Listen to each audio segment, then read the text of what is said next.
today I wanted to talk to you about the notion of making a decision based on whether or not the decision is creating a ceiling for you, a sort of limit to the potential that you could realize.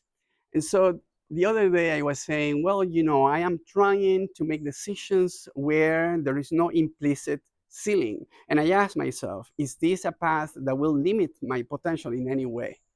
So, as an advice, that would be a criteria or a way of thinking that I would share with others.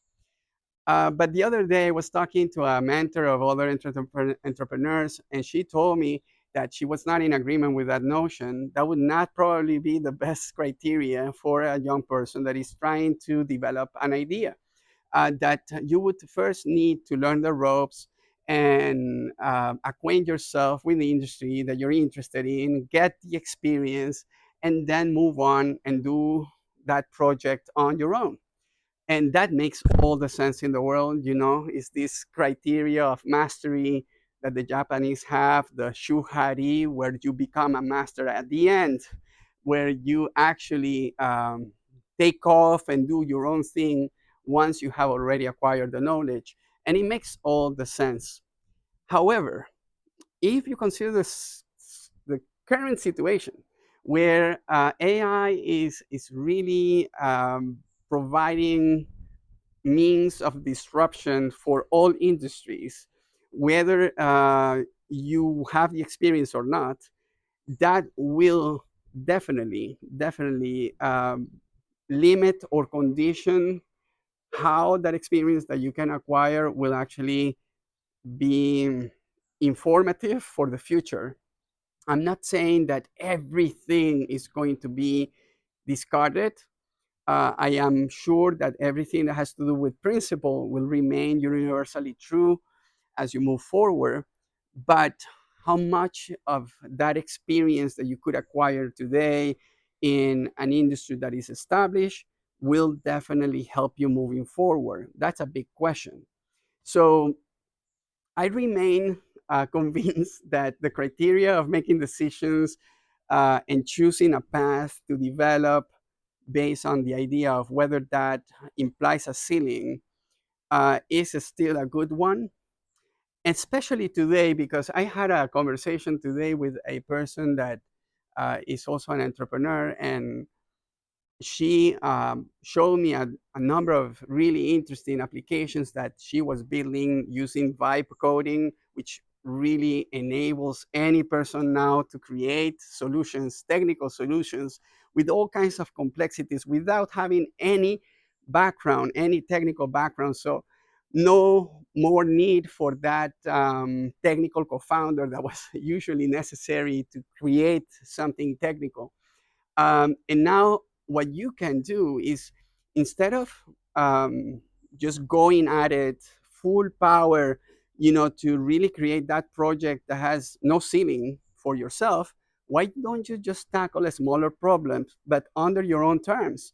Create your solutions, which now you can do at a very low investment, very low risk.